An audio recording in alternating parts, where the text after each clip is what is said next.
Hello everyone, this is Anmol Shukla, the team leader of Team Quantum Vanguards, and we had developed that sensor for the detection of microplastic, and that is the statement ID 25036, and the category is hardware. Have you ever wondered in why the diseases are increasing day by day?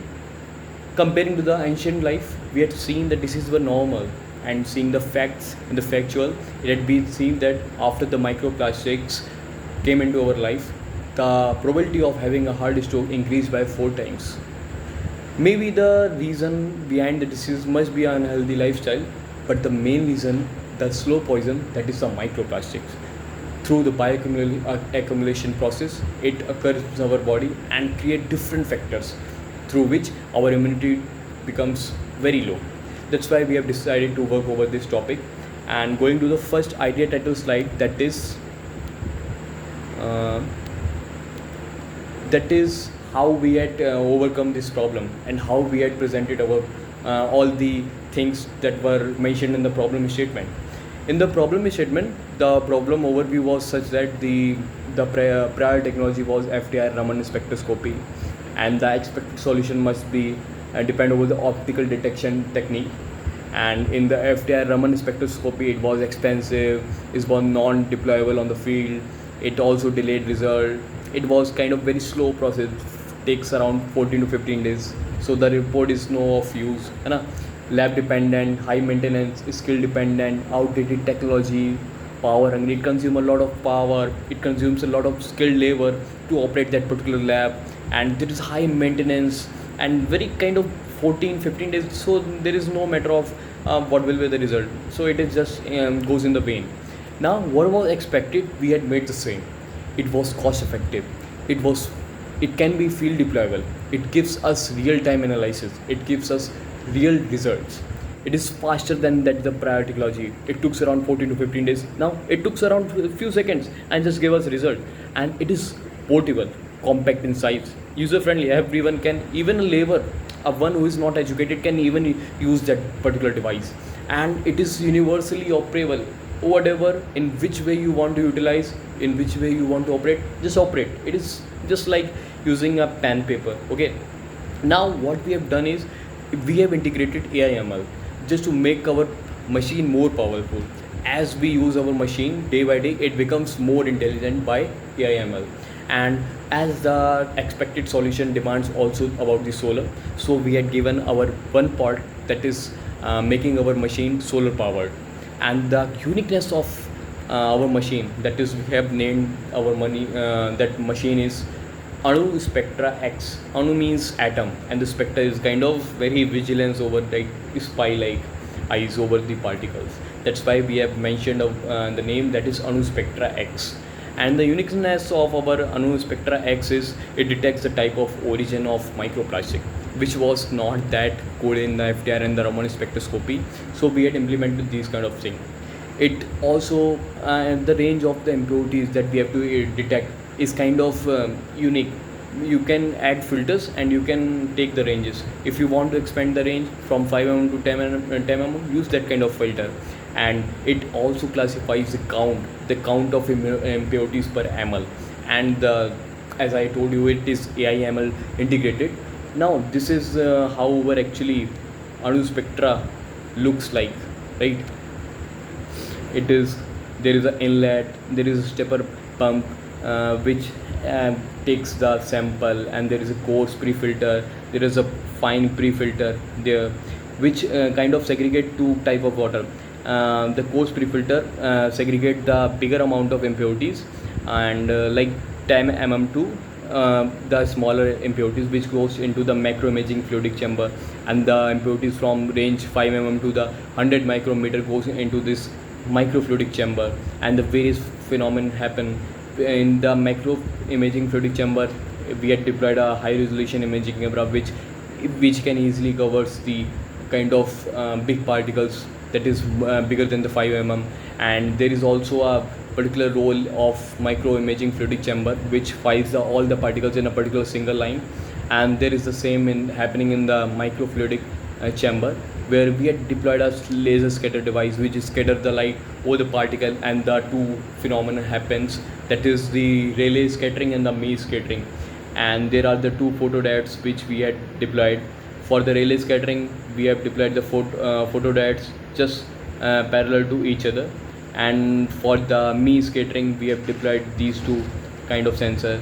And after that particle passes, we have a fluorescence, that is LED lamp, which also kind of project light over the particle. And through syringe pump, we had also added the needle red dye, which increases the intensity and the glow of particular particles to emit the light. And for that, we have used SIPM high sensitive sensors, and after that particle goes through the electrical impedance device.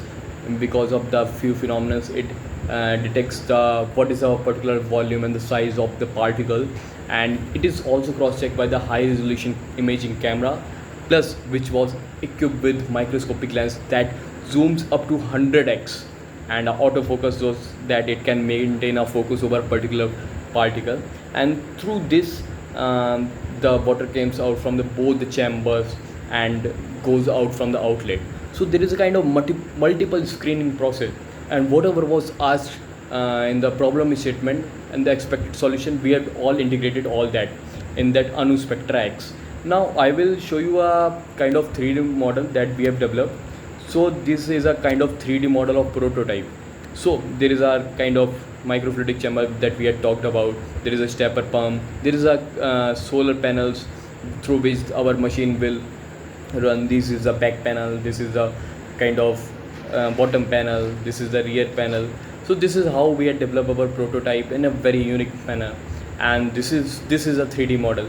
Like these are the two fluidic chamber. This is a stepper motor. These are the pipes. These are the kind of free filters. This is our microcontroller, that is Raspberry Pi 5.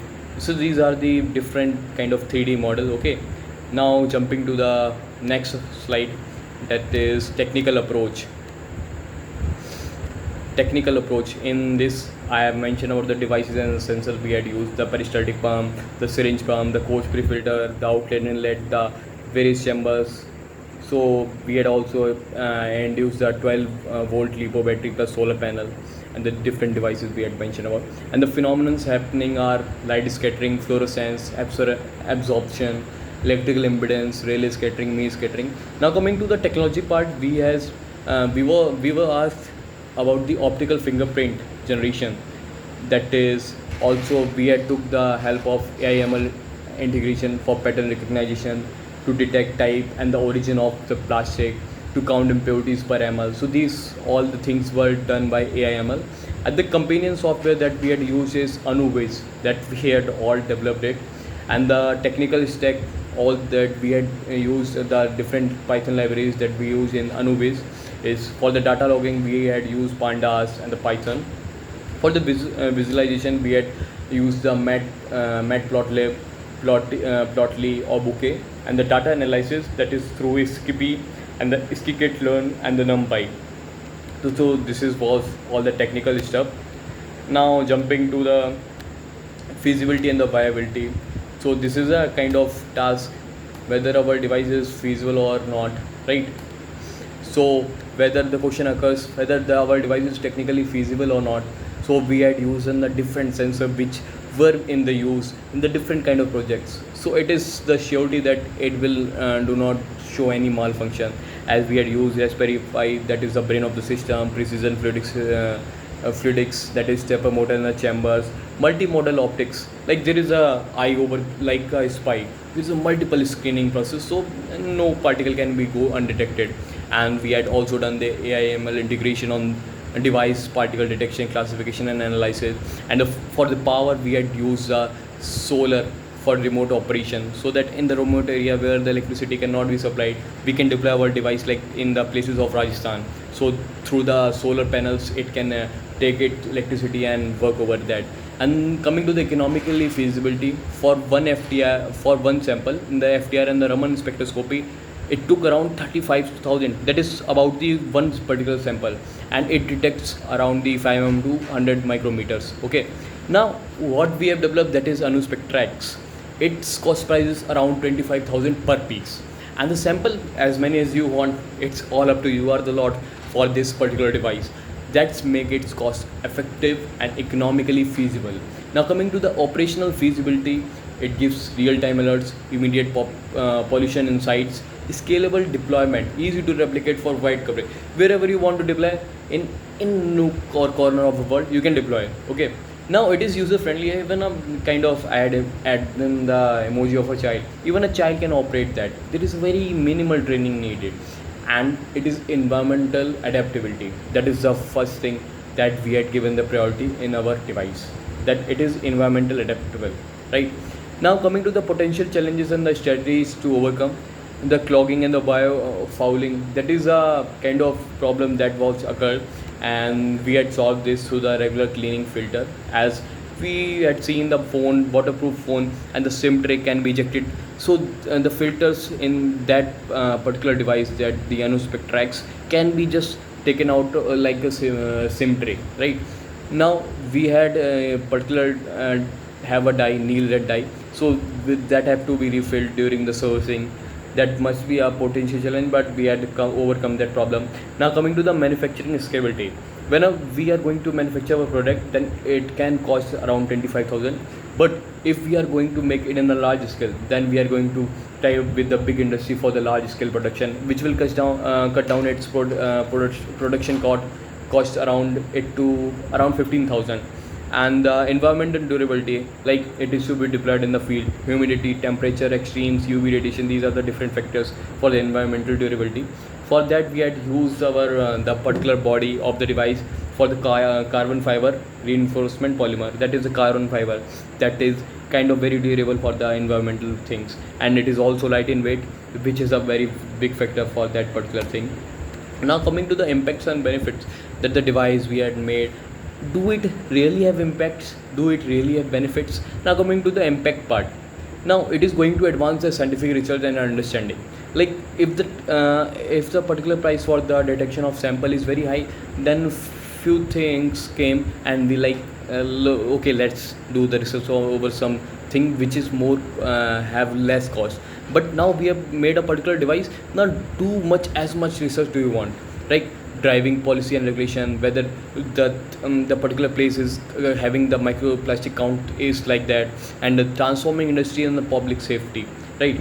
Now benefits, it is a untouched and the emerging startup idea for tech advancement. There is very minimal tech advancement had been done, and there must be a probability that it can climb a very big ladder. Like it is untouched and it is an emerging startup idea, and through this it is a new initiative for the made in India. I think there are very less devices which were made for the microplastic detection. So India must be a first country which develops a particular device, right? So it is a step towards a made in India step. And the future scope is the Grand Vision Network environmental monitoring. Wherever you are on the earth, just you want to check whether in the New York what is the microplastic count in the water, you just check it out. Like, and when we are going to produce it on a large scale, then we will also try to make such a device so that it can be imported to the houses of Indians, so that everyone can detect how much microplastic are there in their particular water. So we had also planned about as a home as a service, right? A smart home particularly, and we have targeted the different industry, in which out of four were very big. So we had mentioned the cosmetic and the personal care. So there is a very big role of the microplastic in the cosmetics and these particular industries. So we had targeted these kind of industries, and we had seen the water bottles and the soft drinks. So there is also a checking of microplastics. So we are going to particularly targeted these industries. These are industries are going to be mind blowing, and they are going to buy our product and going to invest a lot in our product. Now coming to the food processing units, like the chips, Lay's chips, and the different kurkure vagara. So these are the various units which we are going to target. Like it is absolutely, it is going to play a very vital role in the academic and the research field. So these are the different industries which we are going to target. Now coming to the research and the references, these were the different references through which we had made the study, and we were able to make our product out of it. And it was completely a teamwork, and through the references we have studied the different portfolios and the different articles, and because of that we were able to make our Anu Spectra X. That is the, we had mentioned the different parts. It was asked that it is solar, it operates on the solar power. We had made it, and these all the things. Hope so you like that our product, and there is a kind of ray of hope that we get the funding for this particular project, that is Anu Spectra X. It is going to change the situation of the world. Thank you everyone. Thank you everyone for being a part of this. Thank you.